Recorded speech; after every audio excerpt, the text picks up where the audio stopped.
اللهم صل على سيدنا محمد وعلى آل سيدنا محمد وبارك وسلم.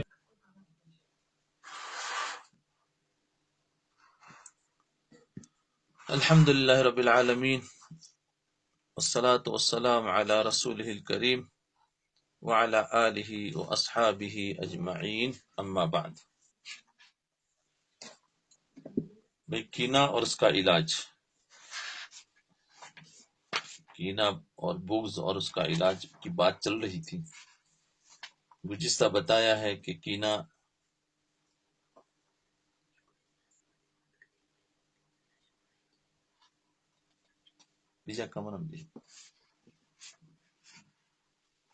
کینہ رکھنے پر وعید، اور کینہ والے کی لیلۃ القدر میں بھی مغفرت نہیں ہوتی۔ پھر بتایا کینہ کس طرح پیدا ہوتا ہے، کینہ کسے کہتے ہیں،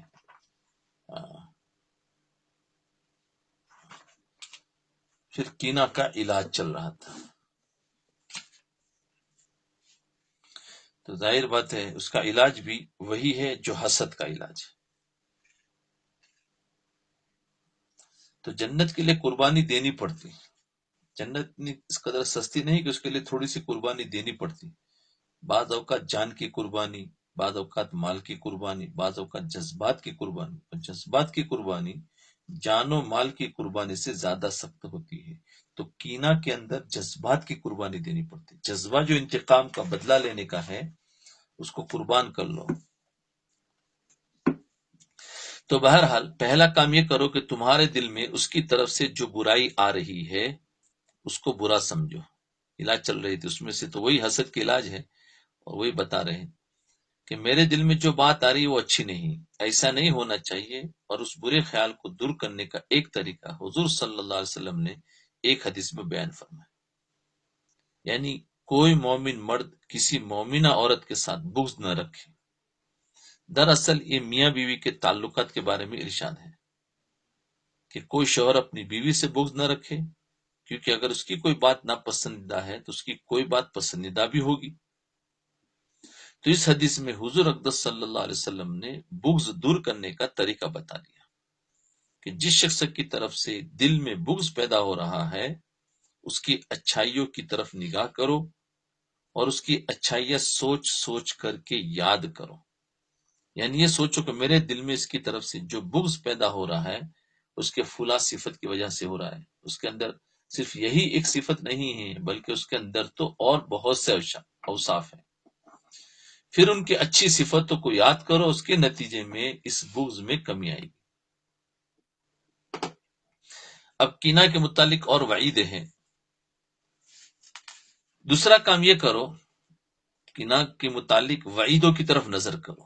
پہلا تو کیا کرنا کہ بھئی اس کی اچھائیوں کی طرف نظر کرو، یہ کام۔ دوسرا کام کیا کرو، اس کی وعیدوں کی طرف نظر کرو۔ اس بغض اور کینہ رکھنے پر قرآن اور حدیث میں جو وعید آئی ہے، مثلا یہ کہ شب برات میں بھی اس شخص کی مغفرت نہیں ہوگی جس کے دل میں دوسرے کی طرف سے بغض اور کینہ ہوگا وغیرہ، ان وعیدوں کی طرف نظر کرو۔ پھر عمل میں اس بات کا اہتمام کرو کہ اس شخص کے خلاف کوئی کلمہ زبان سے نہ نکلے اور کوئی قدم عملاً اس کے خلاف نہ اٹھے، اور اس کے حق میں دعائے خیر کرو اور لوگوں کے سامنے اس کی تعریف کرو۔ اس کے حق میں دعائے خیر کرو، غائبانہ دعا کرو اور لوگوں کے سامنے اس کی تعریف کرو۔ تو بہت سارے علاج بتائے، وہی جو حسد کے علاج تھے۔ ایک تو اچھائیوں کو سوچا، دوسرا وعید اور عذاب کو سوچو، تیسرا اس کے لیے دعا کرو، اور چوتھا اس کے لیے لوگوں کے سامنے اس کی تعریف کرو۔ جی، یہاں یہ بات بھی سمجھ لینی چاہیے کہ بعض اوقات دل میں دوسرے کی طرف سے بغض اور کینہ نہیں ہوتا، بعض اوقات دوسرے کی طرف سے بغض اور کینہ نہیں ہوتا لیکن لوگ اس کو بغض سمجھ لیتے ہیں۔ بہت سی مرتبہ ایسا ہوتا ہے۔ بات یہ ہے کہ بغض اس وقت متحقق ہوتا ہے، کینہ اس وقت ثابت ہوتا ہے جب انسان دوسرے کی بدخواہی پر کمر بستہ ہو جائے، یعنی پوری محنت کر لے، کوشش کر لے اس کو گرانے کی، ذلیل کرنے کی، کچھ بھی کرنے کی، تکلیف پہنچانے کی. تو فرمایا اس کینہ کب پتا چلتا ہے کہ کینہ ہے؟ خالی اندر کچھ ہے تو وہ کینہ نہیں ہے. کینہ اس وقت پتا چلے گا جب اس کی بدخواہی پر انسان محنت کرے اور جان بوجھ کر اس کو تکلیف پہنچانے کی فکر میں لگ جائے اور تکلیف بھی پہنچائے، تب تو اس کو بغض کہیں گے. لیکن اگر صرف یہ بات ہے کہ اس آدمی سے ملنے کو دل نہیں چاہ رہا ہے، صرف اتنا ہے کہ اس آدمی سے ملنے کو دل نہیں چاہ رہا ہے اور اس سے طبیعت نہیں ملتی ہے، اس کے گھر ملاقات کرنے کے لیے جانے کو دل نہیں چاہتا، تو یہ بغض نہیں بلکہ یہ طبیعت کا نہ ملنا ہے. یہ بغض نہیں ہے. ہاں بعض مرتبہ ایسی چیزیں ہوتی ہے، اب انسان گھبراتا ہے، او میرے اندر تو بغض ہے. جی تو فرمایا، اور یہ تو اکثر ہوتا ہی رہتا ہے کہ بعضوں کی طبیعت نہیں ملتی، بھائی ہم تو اس کے پاس نہیں جائیں گے. تو فرما رہے ہیں کہ نہیں، یہ بغض نہیں بلکہ طبیعت کا نہ ملنا ہے، طبیعت کا نہ ملنا ہے اور عدم مناسبت ہے. لہذا اگر کسی سے ملنے کو دل نہیں چاہتا تو نہ ملو، البتہ اس کے جو حقوق واجب ہے وہ ادا کرتے رہو. جی اس کے جو حقوق واجب ہے وہ ادا کرتے رہو. مثلا جب سلام کرنے کا موقع آئے تو اس کو سلام کرو، وہ اگر سلام کرے تو اس کا جواب دو، اگر بیمار ہو جائے تو اس کی بیمار پرسی کر لو، اگر اس کا انتقال ہو جائے تو اس کے جنازے میں شریک ہو جاؤ، اگر اس کے ہاں کوئی شادی یا غمی ہو تو اس میں شریک ہو جاؤ. بس یہ کام ضروری نہیں، یہ کوئی ضروری نہیں ہے کہ اس سے میل جل رکھا جائے، یہ ضروری نہیں کہ اس سے بات چیت رکھو، بلکہ یہ اس کے حقوق ہے، اس حقوق کو ادا کرو. اس کے میل جول، اس کے ملاقات رکھنا اور صبح شام اس کے ساتھ مجلس جمائی جائے اور ہنسی مذاق کیا جائے، یہ سب فضول باتیں ہیں، ان کی کوئی ضرورت نہیں. لیکن یہ بات ضروری ہے کہ اس کی بدخواہی نہ ہو. بس تو بہت سی مرتبہ ایک انسان سے کسی سے کوئی دوستی ہوتی ہے، کوئی تکلیف پہنچی تو اب اس کو چھوڑ دیتا، بولے نہیں ملنا، لیکن اس کے پیچھے نہیں پڑ جاتا کہ اس کو تکلیف پہنچانی ہے، اور یہ اکثر ایسا ہی ہوتا ہے. تو پھر وہ بغض نہیں ہے. یہ بات بھی بہت صاف ہو گئی کہ بغض تو وہ ہے کہ جس کی تکلیف پہنچانے میں جان بوجھ کر پیچھے پڑا ہوا، پلاننگ بنا رہا ہے، تو یہ بغض ہے. پلاننگ نہیں بنا رہا ہے، ملنے نہیں جانا ہے، نہیں بھائی اس سے بات نہیں کرنی مجھے، تو ٹھیک ہے. اور یہ تکلیف ہوگی کیونکہ یہ فطرت ہے، غیر اختیاری ہے. جی تو اس سے نہ ملے. تو فرمایا یہ بغض نہیں ہے. اسی طرح اسی بات کو حضرت تھانوی رحمۃ اللہ علیہ، اسی طرح اس بات کو حضرت تھانوی رحمۃ اللہ علیہ اس ملفوظ میں بیان فرما رہے کہ اگر کسی رنج کی کوئی بات پیش آئے، اگر کسی غم کی کوئی بات پیش آئے اور طبیعت اس سے ملنے کو نہ چاہے تو یہ کینہ نہیں بلکہ انقباض طبعی ہے جو گناہ نہیں. یہ طبیعت میں آتا ہے کہ اب نہیں ملنا ہے تو فرمائی یہ گناہ نہیں. کسی رنج کی کوئی بات پیش آ جائے اور طبیعت اس سے ملنے کو نہ چاہے تو یہ کینہ نہیں ہے بلکہ انقباض طبعی ہے جو گناہ نہیں. یعنی انسانی طبیعتیں مختلف ہوتی ہے، مزاج الگ ہوتے ہیں، ایک آدمی کا مزاج دوسرے سے نہیں ملتا، تو یہ کوئی فرض نہیں کہ دوسرے سے ضرور ملا جائے. اس لیے یہ بغض اور کینہ نہیں ہے، بغض اور کینہ نہیں.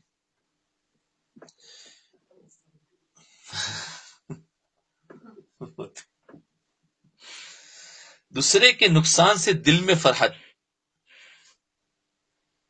دیکھیے جو لوگ اپنے شیخ سے اصلاح کراتے ہیں، جو لوگ اپنے شیخ سے اصلاح کراتے ہیں، وہ لوگ اپنے حالات اپنے شیخ کو لکھتے رہتے ہیں کہ میرے ساتھ اس قسم کی بات پیش آ رہی ہے، یہ کوئی بیماری ہے یا نہیں، اگر یہ بیماری ہے تو اس کا علاج کیا ہے. جی شیخ سے یہی باتیں معلوم کی جاتی ہیں. چنانچہ ایک صاحب نے حضرت تھانوی رحمۃ اللہ علیہ کو خط میں لکھا، اپنے مخالف کو کوئی نقصان کسی سے پہنچ جاتا ہے، اپنے مخالف کو کوئی نقصان کسی سے پہنچ جاتا ہے تو قلب میں ایک فرحت محسوس ہوتی ہے. شیخ کو لکھا، صاف صاف بات، اور ہوتا ہے یہ. کہ اپنے مخالف کو کوئی نقصان پہنچتا ہے تو دل میں فرحت ہوتی ہے، یہ فطرت ہے۔ تو انہوں نے لکھا حضرت شیخ، تو یہ ہے شیخ سے اصلاح کرانے کا طریقہ کہ جو حالات دل پر گزر رہے ہیں ان کی اطلاع شیخ کو کی جائے۔ چنانچہ اس صاحب نے یہ محسوس کیا کہ جب میرے مخالف کو کوئی نقصان پہنچ جاتا ہے، مثلا اس کے گھر میں آگ لگ گئی، یا اس کے گھر میں چوری ہو گئی، یا اس کی بدنامی ہو گئی، تو اس سے دل میں ایک فرحت اور خوشی محسوس ہوتی ہے۔ آپ بتائیں کہ یہ فرحت ہونا گناہ ہے یا نہیں؟ اگر یہ گناہ اور بیماری ہے تو اس کا علاج کیا؟ اللہ اکبر۔ دیکھو، یہ ہمیں پوچھنے کے بجائے لوگوں نے ہی پوچھ لیا ہے، اور ہمیں تو بیٹھے بیٹھے جواب مل رہا ہے، کیونکہ یہ سب کا سوال ہے۔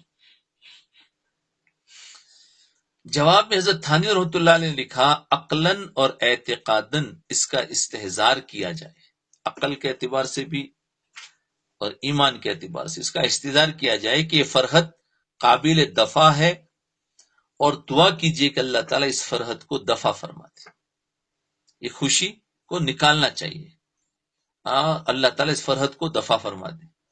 حضرت والا کا ایک ایک لفظ ٹکا ہوا ہوتا ہے، ٹکا ہوا یعنی بہت پوائنٹڈ ہوتا ہے، اس کو کہتے ہیں ٹکا ہوا۔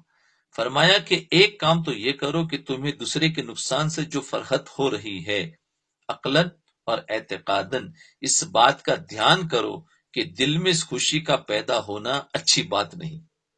دل میں یہ بات سوچو کہ خوشی کا پیدا ہونا اچھی بات نہیں بلکہ بری بات ہے۔ عقلاً اور اعتقاداً کے الفاظ اس لیے بیان فرمائے کہ طبعاً جو خوشی ہو رہی ہے، ایک تو طبعاً خوشی وہ غیر اختیاری ہے، وہ تو ہوگی، اور ایک عقلاً ہوتا ہے وہ انسان کے اختیار میں نہیں۔ یہ غیر اختیاری ہے، جو طبعاً خوشی ہوتی ہے وہ انسان کے اختیار میں نہیں، اور غیر اختیاری پر اللہ تعالیٰ کی طرف سے کوئی مواخذہ بھی نہیں۔ لیکن عقلی اور اعتقادی طور پر یہ سمجھے کہ اس کا دھیان کرے کہ مجھے جو خوشی ہو رہی ہے یہ بہت بری ہے، بری بات ہے، مجھے یہ خوشی نہیں ہونی چاہیے، یہ خوشی قابل دفع، اس کو نکالنا، اس کو ختم ہو جانا چاہیے۔ ایک تو یہ انسان کوشش کرے عقل کے اعتبار سے، کیونکہ طبیعت کے اعتبار سے تو یہ تو غیر اختیاری کچھ کر نہیں سکتے، وہ تو آ گئی خوشی، لیکن عقل سے سوچے کہ نہیں، مجھے یہ خوشی نہیں ہونی چاہیے، تو اس کو دور کرنا چاہیے۔ دوسرا کام یہ کرو کہ دعا کرو کہ اللہ، یہ خوشی بری بات ہے، سچی بات یہ ہے کہ مجھے یہ خوشی ہونی نہیں چاہیے تھی، لیکن اللہ میرے قابو سے باہر ہے، اپنی رحمت سے میری خوشی دور فرما دے۔ دعا کر، ایک تو عقلاً اس کو وہ سمجھے کہ اچھی نہیں ہے، اور دوسرا اعتقاداً یعنی ایمان کے اعتبار سے دعا کرو کہ اللہ میری خوشی کو تو دور فرما دے۔ اللہ اکبر، دیکھو کتنی باریک بات بتا دی، ورنہ یہ بہت سارے وسوسے ہوتے ہیں کہ ہو میرا کیا ہوگا، اب یہ ہے، باتیں سنتے ہیں نا، پھر اندر ہی اندر بازوں کی تو بہت ساری ہوتی ہے پرانی دشمنی، پھر سوچتے رہتے ہیں کہ اب اس کا کیا ہوگا، اب میں کیا کروں، نہ علاج کر سکتے نہ کہہ سکتے ہیں۔ تو ابھی دیکھو سب ایسا لگتا ہے جیسے گویا لوگ سننے والوں کے دلوں میں ایک سوال آ رہے ہیں اور یہاں اس کے جواب مل رہے ہیں، ایسا لگ رہا ہے کہ سننے والے بہت دھیان سے سن رہے ہیں۔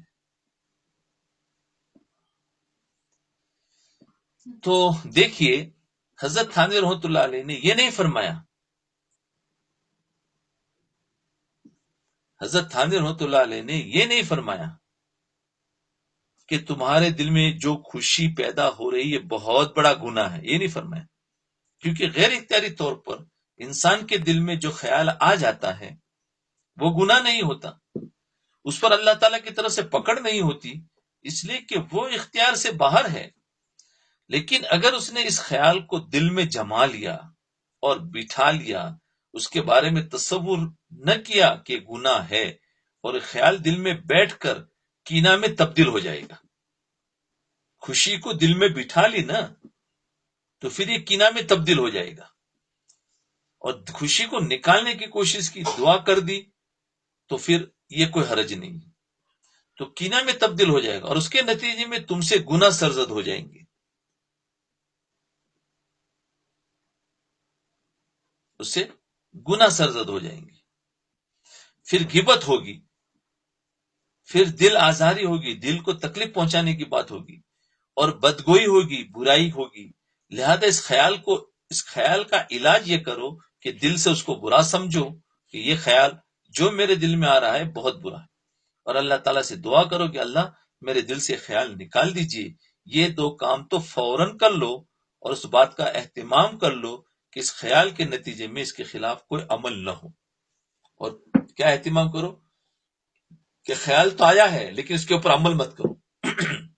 جیسے خوشی ہوئی، ہاں تو خوشی پر عمل ہوئی، اس پر غیبت شروع کر دی، اس کو برا بلا تکلیف پہنچانے کی اور بھی اپنی طرف سے شروع ہو گئی، تو فرمایا کینہ میں تبدیل ہو گیا. لیکن اس کو نکالنے کی کوشش کر رہے ہیں اور اس خیال کے نتیجے میں اس کے خلاف کوئی عمل نہیں کر رہے ہیں، تو پھر کوئی بات نہیں. جی، ایک صاحب نے حضرت کو خط میں لکھا، آرزو ہے کہ مخالف کی مخالفت کو اپنی حرکات ناشائستہ و اعمال سیاح کا نتیجہ سمجھوں. کیا کریں؟ آرزو ہے کہ مخالف کی مخالفت کو اپنی حرکات ناشائستہ و اعمال سیاح کا نتیجہ سمجھوں. کینہ اس وقت پیدا ہوتا ہے، اس کی تشریح دیکھو، کینہ اس وقت پیدا ہوتا ہے جب کوئی مخالف کوئی تکلیف پہنچائے.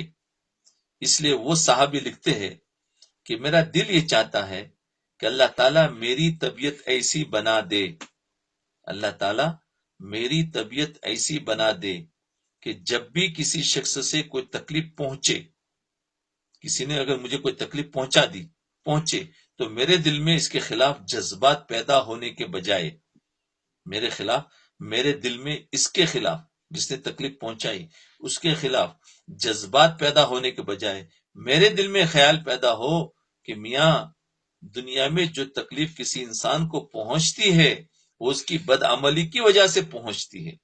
یعنی میرے دل میں یہ خیال ہو کہ جس تکلیف سے پہنچائی تو میری بدعملی کی وجہ سے پہنچتی. جیسا قرآن کریم میں ہے، وما اصابکم من مصیبت فبما کسبت ایدیکم، یعنی جو تکلیف اور مصیبت تمہیں پہنچتی ہے وہ تمہارے اپنے ہاتھوں کے کرتوت کی وجہ سے پہنچتی ہے. جب یہ بات ہے تو اب اگر دوسرا شخص مجھے برا بلا کہہ رہا ہے یا دوسرا شخص مجھے تکلیف پہنچا رہا ہے تو در حقیقت وہ تکلیف بھی میری کسی بدعملی کی وجہ سے پہنچی ہے. اگر میں برا عمل نہ کرتا تو یہ آدمی مجھے تکلیف نہ پہنچاتا، چاہے وہ تکلیف کسی انسان سے پہنچے یا کسی جانور سے پہنچے یا زید عمر بکر سے پہنچے، وہ تکلیف میرے کسی بدعمل کا نتیجہ ہے. اسی طرح اگر کوئی شخص مجھے مار رہا ہے تو حقیقت میں وہ مجھے نہیں مار رہا ہے بلکہ میرے کسی برے عمل کی وجہ سے مجھے مارا جا رہا ہے. یہ اس جملے کی تشریح کر رہے ہیں.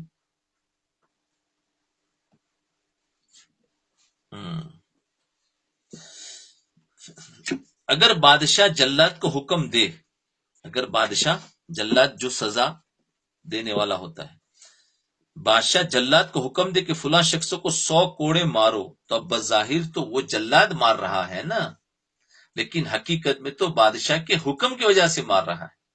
ماننے والا کوئی اور ہے لیکن حکم دینے والا کوئی اور ہے. لہذا جس شخص کو کوڑے مارے جا رہے ہیں اس کے دل میں بات ہوگی کہ میرا اصل دشمن جلاد نہیں بلکہ بادشاہ ہے.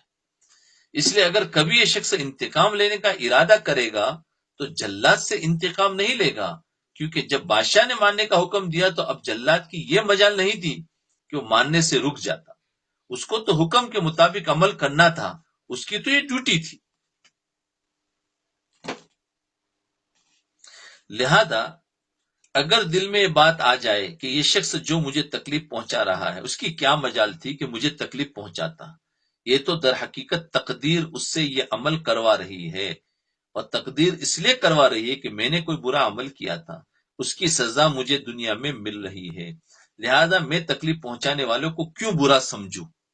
دیکھو اگر کوئی انسان ایسا سمجھ لے، سوچ لے، اپنی تھنکنگ کو بدل دے تو پھر وہ تکلیف پہنچانے والوں کو برا نہیں سمجھے گا. جب یہ بات دل میں ہوگی تو پھر دوسرے کی طرف سے برائی اور کینہ دل میں نہیں آئے گا.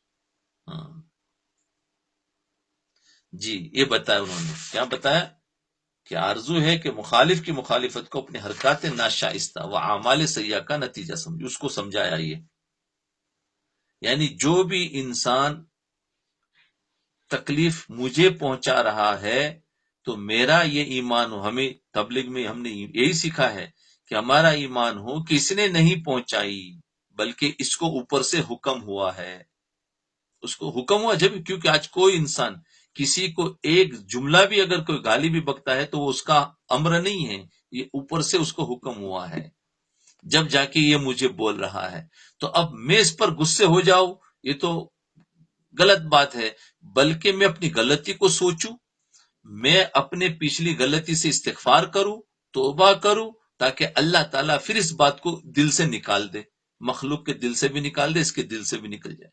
تو بجائے اس پر حملہ کرنے کے، بجائے اس سے کینہ رکھنے کے، یہ سوچے کہ نہیں میں نے کوئی غلطی کی ہے جو میں کر کے بھول گیا ہوں اور اس کی سزا مجھے مل رہی ہے، تو یہ سوچے گا تو کسی کے دل میں کینہ نہیں آئے گا۔ کہتے ہیں یقین، ہم کہتے ہیں ہر کام اللہ کرتا ہے، ہر کام اللہ کرتا ہے، تو جب کسی نے تمہیں ذلیل کیا تو کس نے کیا؟ یہ بھی تو اللہ نے کیا۔ کیوں کیا؟ کہ اللہ تعالیٰ یا تو میری ترقی چاہ رہے، یا میرے کسی گناہ کی طرف مجھے توبہ کرانا چاہ رہے ہیں، یا اور کیا مصلحت ہے، اس لیے ہمیشہ اپنے اندر دیکھیں۔ آج انسان دوسرے پر اٹیک کرتا ہے، اپنے اندر اٹیک کرے کہ میرے اندر کیا ہے، میرے سے کوئی غلطی ہوئی۔ جیسے مثال کے طور پر کسی نے کہہ دیا او جھوٹے، اب ایک انسان کو کہہ دے جھوٹا تو اس کو غصہ آ گیا، تو لیکن یہ غور کرو کس نے مجھے جھوٹا کہا ہے، اس کا مطلب میں نے آج کہیں نہ کہیں جھوٹ بولا ہے، یہ سوچو۔ تقاضا تو یہ تھا ایمان کا کہ سوچے، پھر وہ سوچے گا آج تو میں کہیں جھوٹ نہیں بولا، کل بولا ہوں، پرسوں بولا ہوں، ہو سکتا ہے اس کو 2-4 دن کا تو یاد ہوتا ہے، باقی تو یاد نہیں ہوتا، ہو سکتا ہے 1 ہفتہ پہلے بولا، اس کی سزا اب مل رہی ہے، کیوں کہ جو میں نے کیا ہے اس کی سزا مل رہی، اور پھر اس پر توبہ کر لے کہ اللہ میں نے کہیں نہ کہیں جھوٹ تو بولا ہے، مجھے یاد نہیں آ رہا ہے، میں اللہ آج میں توبہ کرتا ہوں، آئندہ کبھی جھوٹ نہیں بولوں گا، تو یہاں توبہ کی، اللہ نے وہاں معاف کر دیا، اللہ نے اس کے دل سے بھی نکال دیا، اور اللہ اس ذلت کو عزت سے بدل دے۔ اور دوسرا یہ ہے کہ میں نے کوئی گناہ تو کیا نہیں یاد آ رہا ہے، پھر بھی توبہ تو کر لے، لیکن ہو سکتا ہے گناہ نہیں ہوا ہوگا تو اللہ اس کے جملے سے ہماری ترقی دے گا کہ اس پر ہم نے صبر کیا، اور پھر اس پر اللہ تعالیٰ ہمیں درجات بلند کرتا ہے کہ ہمارے پاس وہ اعمال نہیں ہے جو درجات تک پہنچنے کے لیے، تو اللہ نے کسی کو ہمارے پیچھے لگا دیا اور حالات ہمارے بگاڑ دیے اور ہمارے درجات کو بلند کر دیا۔ تو یہ باتوں کا یہ خلاصہ ہے اصل میں، تو اس سے کیا ہے کینہ نہیں آئے گا دل میں۔ تو حضرت تھانوی رحمۃ اللہ علیہ نے جواب میں تحریر فرمایا، یہ تو انہوں نے پوچھا تھا کہ ایسا میرا ہو رہا ہے، خط لکھا تھا، تو فرمایا اس کا استحضار اختیاری ہے، یعنی استحضار کرنا یہ ہمارے اختیار میں ہے۔ تکرار استحضار سے اس میں رسوخ ہو جائے گا، کہا کہ اپنے آپ کو ایسا سوچے، استحضار کرے تو بار بار کرنے سے اس میں پختہ، یعنی اس بات کا دل میں دھیان کرتے رہنا کہ مجھے جو کچھ تکلیف پہنچ رہی ہے وہ میرے برے اعمال کی وجہ سے پہنچ رہی ہے، یہ دھیان کرنا انسان کے اختیار میں ہے۔ اور تکرار استحضار یعنی ایسا دھیان بار بار کرنے سے اس کے اندر ایک مضبوطی آئے گی، یعنی بار بار جب یہ دھیان کرے گا تو رفتہ رفتہ یہ بات دل میں پیوست ہو جائے گی، جم جائے گی، تو پھر انسان کو پھر کوئی کچھ بھی کہہ دے کوئی تکلیف نہیں، بھائی کیا ہے، بولے ان کے ہاتھ میں کچھ نہیں، سب اللہ کے ہاتھ میں، اور ہم رات دن بولتے ہیں اللہ کرتا ہے اللہ کرتا ہے اللہ کرتا ہے، اور جب کوئی کچھ بول دیتا ہے تو اس کے پیچھے لگ جاتے ہیں۔ تو میں اکثر جو جماعت میں نکلتے میں نے کہا پھر اس کے پیچھے کیوں لگتے ہو، تمہارا ایمان کتنا بنا یا نہیں بنا وہ اسی وقت پہچانا جاتا ہے جب کوئی تمہیں ٹوک دے، اس وقت دل کی کیفیت کیا ہوتی، تو اس وقت میں اگر اس کے بدلہ لینے کی طرف جا رہے اس کا مطلب ابھی تک بنا نہیں، اور اگر اس کے اندر کمی آ رہی ہے، صبر آ رہا ہے، غصہ آ رہا ہے لیکن پی رہے، تو سمجھو کہ ایمان کچھ بنا ہے۔ میں نے کہا یہ ایمان کے پہچاننے کا لیول ہے جب حالات بدلتے ہیں اس وقت، اور یہ چیزیں گھروں پہ جانے کے بعد پتہ چلتا ہے، جماعت میں تو پتہ نہیں چلتا، کیونکہ وہاں تو اچھا ماحول ہوتا ہے، استقبال ہوتا ہے، سب کچھ ہوتا ہے، گھر پہ جائیں گے تو کوئی رشتہ دار کیا کہے گا، کوئی کیا کہے گا، کوئی کیا کہے، ارے تو ملا بن گیا، تو نمازی بن گیا، تو یہ بن گیا، اب چپ۔ کوئی ہماری کوئی نہ کچھ نکالیں گے. تو یہ فرماتے ہیں تو اپنے آپ کو سوچے تو ہمیں کچھ نہیں. حضرت ذوالنون مصری رحمۃ اللہ علیہ کا واقعہ. ذوالنون مصری رحمۃ اللہ علیہ کا ایک واقعہ رسالے کشیریہ میں لکھا ہے کہ ایک مرتبہ راستے میں جا رہے تھے، کوئی بے وقوف آپ کو تکلیف پہنچانے کی غرض سے پیچھے پڑ گیا. اس بے وقوف کے ہاتھ میں ڈنڈا تھا، وہ اس نے حضرت ذوالنون مصری کے سر پر مارنا شروع کر دیا. اس وقت حضرت کی زبان پر پہلا جملہ جو ہے وہ جملہ یہ تھا، اضرب رأسن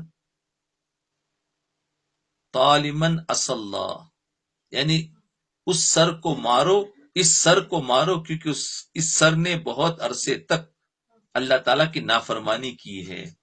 اضرب رأسن ظالمن اصلا، کہ اس سر نے اللہ کی. دیکھو اب ذوالنون مصری تو اللہ والے ہے، کوئی بیوقوف مل گیا اس کو مار رہا ہے تو کیا کہہ رہے ہیں، مار اس سر کو، اس لیے کہ اس نے بہت اللہ کی نافرمانی کی ہے. لہذا جو مار پڑ رہی تھی اس کو اپنی بدعملی کی طرف منسوب کیا. جی ہاں. انہیں ذوالنون مصری رحمۃ اللہ علیہ کا دوسرا واقعہ ہے کہ ایک مرتبہ لوگ ان کے پاس آئے اور آ کر کہا کہ حضرت بارش نہیں ہو رہی ہے، قحط پڑا ہوا ہے، دعا فرما دے کہ اللہ تعالیٰ اس قحط کو دور فرما دے. اب لوگ تو اللہ والوں کے پاس جاتے، جواب میں فرمائے کہ بارش بد عملیوں کی وجہ سے نہیں ہو رہی ہے اور مجھ سے زیادہ بد عمل اس بستی میں کوئی اور نہیں، لہذا میں اس بستی سے نکل جاتا ہوں، شاید میرے نکلنے کے بعد اس بستی پر اللہ تعالیٰ کی رحمت آ جائے. دیکھا، اللہ اکبر، کیا سوچ تھی، کیا سوچ تھی. لوگ تو آئے دعا کرانے کے لیے اور کیا کہہ رہے کہ بھائی بارش رکی ہوئی ہے بد عملی کی وجہ سے، اور پوری بستی میں مجھ سے زیادہ کوئی بد عمل نہیں ہے، اس لیے میں بستی سے نکل جاتا ہوں تاکہ تم لوگوں پر بارش ہو جائے. اپنے آپ کو بدترین خلائق سمجھ رہے ہیں، حالانکہ وہ اس وقت میں اس علاقے میں سب سے زیادہ بہترین انسان. لیکن کیا سمجھ رہے ہیں، اس کو کہتے ہیں جب اندر بن جاتا ہے تو پھر انسان اپنے آپ کو بدترین خلائق سمجھتا ہے کہ میں ہی برا ہوں. اللہ، یہ ہے تواضع کا حال کہ وہاں تک کبر آ ہی نہیں سکتا، بدترین ہوں. تو ہمیں بھی یہ سوچنا چاہیے کہ ہاں میں ہوئی کیا، میں تو اسی لائق ہوں کہ میرا تو یہی ہو، میری بات نہ مانی جائے، مجھے ذلیل کیا جائے، میں ایسا ہوں ویسا ہوں.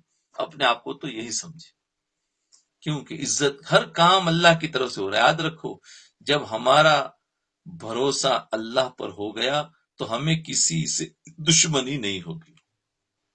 جو کچھ بھی ہو رہا ہے اللہ کر رہا ہے، اچھا بھی برا بھی، سب کام، اور اس کی کوئی مصلحت ہے. بہرحال یہ بات صحیح ہے کہ کسی کے مجال نہیں ہے کہ وہ دوسرے کو نقصان پہنچائے، نہ کسی انسان کی مجال ہے، نہ کسی جانور کی مجال ہے، نہ کسی جین کی مجال ہے. جو کچھ ہو رہا ہے وہ کسی اور کی طرف سے ہو رہا ہے اور حکمت کی بنیاد پر ہو رہا ہے، چونکہ ہماری اور آپ کی سمجھ میں وہ حکمت نہیں آتی، اس لیے اس نقصان اور تکلیف پر واویلا کرنا شروع کر دیتے ہیں. تو ہمیں یہ سوچیں گے تو پھر ہمیں کوئی شکایتیں نہیں ہوں. مولانا رومی رحمت اللہ علیہ فرماتے ہیں کہ اگر کوئی شخص شیر کے پنجرے میں آ جائے، شیر کے پنجرا، پنجرا سمجھ گئے نا، تو انگلش میں لکھ لینا، انگلش میں سمجھ جائیں.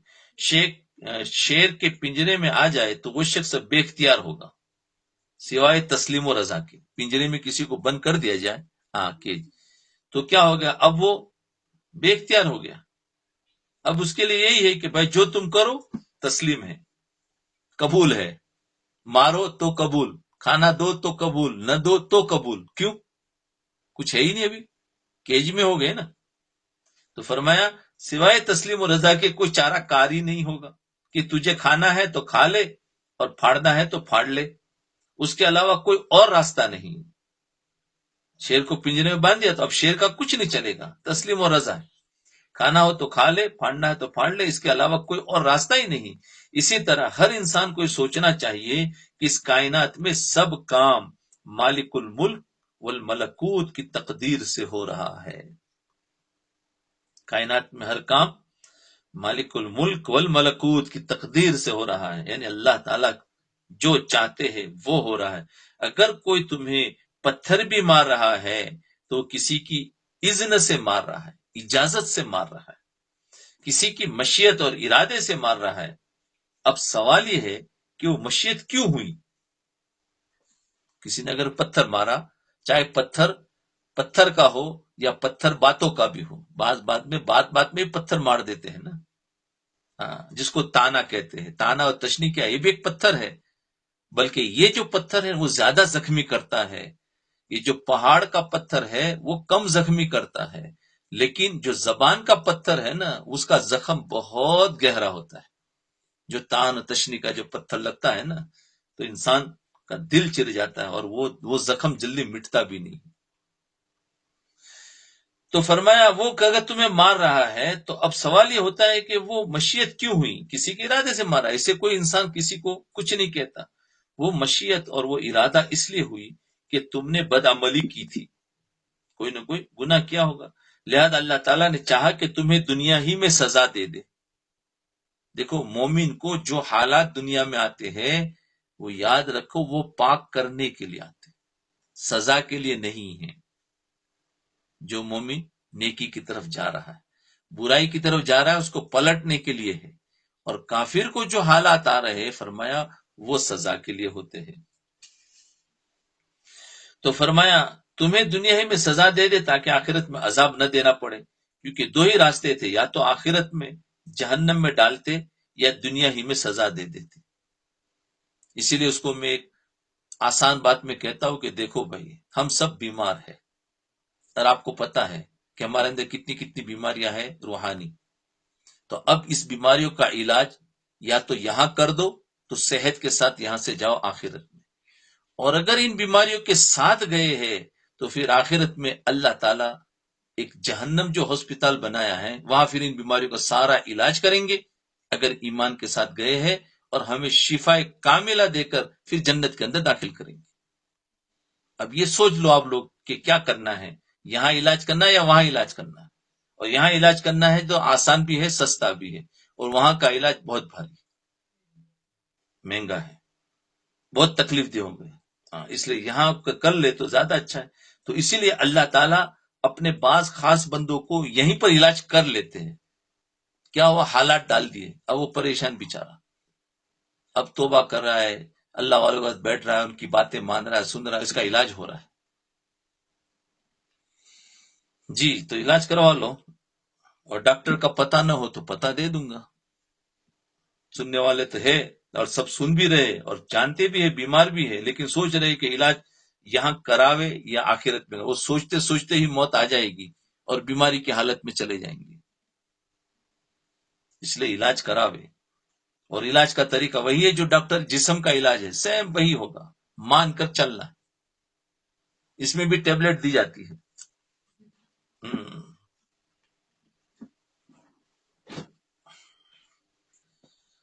تو فرمایا دو ہی راستے ہیں کہ یا تو آخرت میں جہنم میں ڈالتے یا دنیا ہی میں سزا دیتے، لہذا اللہ تعالیٰ نے تم پر رحمت فرمائی کہ آخرت کے عذاب کے بدلے دنیا میں ہی سزا دے دی تاکہ یہیں حساب کتاب صاف ہو جائے۔ لہذا دوسرا شخص تمہیں جو تکلیف پہنچا رہا ہے وہ سوچنا، جو بتایا تھا نا کہ کوئی بھی تمہیں جو تکلیف پہنچا رہا ہے یہ کسی کی تقدیر کے تحت ہے، یعنی کسی کے ارادے سے ہو رہا ہے، اللہ کے ارادے سے ہو رہا ہے، لہذا اس آدمی سے بغض اور کینہ رکھنے کی کیا ضرورت ہے؟ یہ جو لکھا ہوا تھا وہ ہو چکا، کیونکہ لکھے ہوئے کو کوئی ٹال نہیں سکتا، یاد رکھو، کیونکہ اللہ نے جو لکھ دیا ہے وہ قلم ختم ہو گیا، خشک ہو گیا، اب وہ مٹا نہیں۔ اب جو اللہ کا پروگرام، کیونکہ آج کل تو سائنس کا زمانہ ہے کہ کمپیوٹر میں کچھ فٹ کر دیتے ہیں، پھر بولے آج کل سب کمپیوٹرائز ہے، اب آٹومیٹک سب چل رہا ہے، وہ آٹومیٹک نہیں چل رہا، پروگرام اس میں بھر دیا ہے، اب اس کو آگے پیچھے نہیں کر سکتے، جس کمپنی نے بھرا ہے اب وہی جانتی ہے کہ اس کو کیسے کرنا ہے۔ تو اللہ تعالیٰ نے اس دنیا کو کمپیوٹرائز پیدا کرنے سے پہلے ہی کر دیا ہے، ہر چیز کا کمپیوٹرائز ہو گیا ہے، اس کی ہارڈ ڈسک وہاں موجود ہے، وہاں سب لکھ دیا ہے، جس کو لوہے قلم کہتے ہیں۔ لوح ہے، اس پر سب لکھ دیا ہے، کیا کیا ہونے والا ہے دنیا میں، کیا کیا حالات آنے والے ہیں، سب کچھ لکھ دیا ہے۔ اب وہ کمپیوٹرائز ہے، سب کچھ ہو رہا ہے اس کے وقت میں سب، ہم سمجھ رہے یار وہ آ گیا اور انہوں نے ایسا کر دیا، انہوں نے کچھ نہیں ہوا ہے، وہ اللہ نے سب لکھا ہوا ہے۔ اور وہ کب کب کون سے سال میں کب کب ہونے والا ہے، کون کتنے پیدا ہونے والا ہے، کہاں پیدا ہونے والا ہے، کتنا رزق ہے، اور وہ کہاں کا سفر کرنے والا، کہاں کا کیا کھائے گا، اس کی کس سے دوستی ہوگی، کس سے دشمنی ہوگی، سب کچھ لکھا ہوا ہے۔ تو اب وہ سب ہو رہا ہے، تو اب اس پر اگر گویا ہمارا یقین ہے نا تقدیر پر، تو تقدیر ہے، تو اب کینہ رکھنا یہ گویا اس بات کی علامت ہے کہ تقدیر سے تھوڑا سا ہمارا دھیان ہٹ جاتا ہے۔ اس لیے ان ساری باتوں سے بتایا جاتا ہے کہ تمہیں تکلیف تو ہو رہی ہے، لیکن یہ سوچو کہ بھائی یہ لکھا ہوا تھا، ہو گیا، چلو چھوڑ دو بات۔ ہاں، دل میں جو غصہ آیا، اب وہ جو زبان سے یا کہہ سکتے ختم کر کے دل میں ختم کر دو، پھر کوئی پکڑ نہیں ہوگی۔ لیکن انتقام پہ پیچھے لگنا کہ نہیں نہیں اس کو لینا ہے، اس کے پروگرام بنانا، اس کے مشورے کرنا، اس کا یہ سوچنا، تو یہ سارا تقدیر کے خلاف ہو رہا ہے کہ اللہ نے تمہارا لکھا تھا وہی تو ہوا ہے، کیونکہ اللہ کا لکھا ہوا ٹال نہیں سکتے۔ اس لیے یہ چیز میں ہونا چاہیے کہ جو تکلیف پہنچا رہے کسی کی تقدیر کے تحت ہو رہا ہے۔